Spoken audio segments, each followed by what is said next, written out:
Hey everyone! Do you love talking about travel but don't know how to do it in English? Don't worry, today's podcast will help you speak naturally about your travel plans. We'll show you how to discuss destinations, activities, and trips in English, just like a native speaker. So stay with us till the end, because by the time we finish, you'll be ready to plan your next adventure confidently. Hey Sarah, have you thought about where you want to travel next?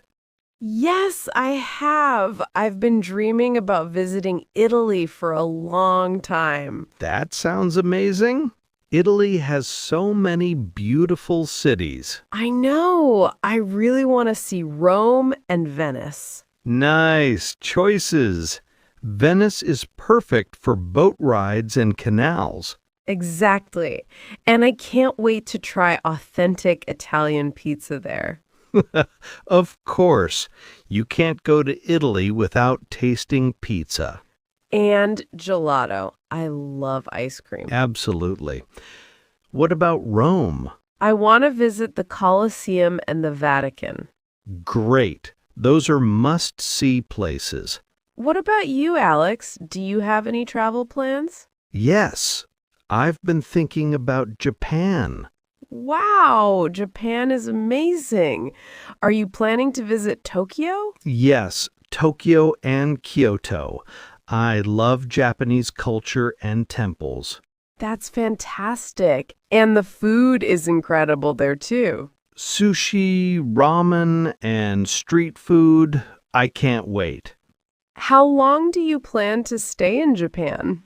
Maybe 2 weeks? That should be enough to see the main attractions. Sounds perfect. I might plan a 2-week trip to Italy, too. Have you thought about how to travel between cities? Yes, I think I'll take trains. They're fast and convenient. That's smart. I plan to use the Shinkansen in Japan. Oh, yes, the bullet trains are so fast and comfortable. Do you usually travel with friends or alone? I prefer traveling with a friend. It's more fun to share experiences. True. I'm thinking of going alone this time, just to explore at my own pace. That's nice too. Sometimes solo travel can be very relaxing. Definitely. You can do whatever you want without worrying about anyone else. How do you usually plan your trips? I like to make a rough itinerary, but leave some free time for exploring. Same here. Planning too much can be stressful. Exactly. Flexibility is important. What's the first thing you do when you reach a new city? I usually check into the hotel, freshen up, and then explore the nearby area. That's smart. I usually find a local cafe and try some local snacks. Nice! Food is always the best way to start exploring. Do you like adventure activities when you travel? Yes, I love hiking, biking, and trying new things. Me too. I want to go hiking in the Italian mountains. That sounds exciting. I want to try a boat ride in Venice. That's on my list too. We might end up doing similar activities. How about souvenirs? Do you buy them often? Yes, I like collecting small items to remember my trips. Me too. I usually buy postcards and keychains. That's sweet. I also like local crafts. Great idea. They're unique and special. What about language?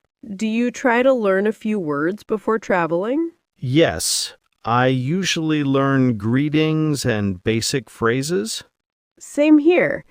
It helps a lot when talking to locals. And it shows respect for their culture. Exactly. People appreciate it. Do you plan your trips in advance or book last minute?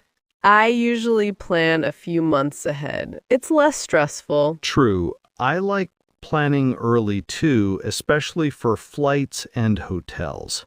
How do you choose the best places to visit? I read travel blogs and watch videos. They give a good idea of what to expect. That's smart.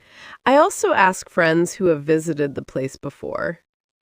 Do you prefer beaches or mountains? I love beaches, but mountains are refreshing too. Same here. I think Japan will have a mix of both for me.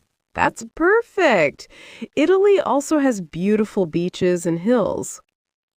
How do you document your trips? I take lots of photos and sometimes write a travel journal. Nice. I vlog sometimes to share my experiences online. It's cool. It helps you remember everything later. Do you like to try local food wherever you go? Absolutely. It's one of the best parts of traveling. Me too. I try to avoid international chains and eat local specialties. That makes the trip more authentic. What's your favorite mode of travel? I love trains. You can see the scenery and it's relaxing. Same here. Trains are comfortable and convenient. Do you plan activities every day or just go with the flow? I like a balance, a few planned activities and some free time. That's smart. You can explore hidden gems that way. Exactly. Some of the best experiences happen spontaneously. Do you prefer solo trips or group trips? I enjoy both. Solo trips give freedom, group trips give fun memories. True. I think solo travel is a learning experience. Do you usually book hotels or try Airbnb? I prefer Airbnb for a homely feel. Same. Hotels are convenient, but Airbnbs feel more local. Do you use travel apps to plan your trips? Yes, they help with maps, transportation, and activities. Same here. They make traveling much easier. So, Sarah, are you ready for your Italy trip now? Almost! I'm so excited to explore, eat, and take photos. I'm excited too. Japan is going to be an adventure. Traveling is not just fun, it's a way to practice English, too. Absolutely. You meet people, ask questions, and learn naturally. That's the best way to improve. So, everyone listening, start planning your travel and practice English while you do it. Yes, speak, explore, and have fun. Travel and English go hand in hand. If you enjoyed this travel conversation, don't forget to like, share, and subscribe. And remember, talking about travel in English is a fun way to improve fluency and confidence.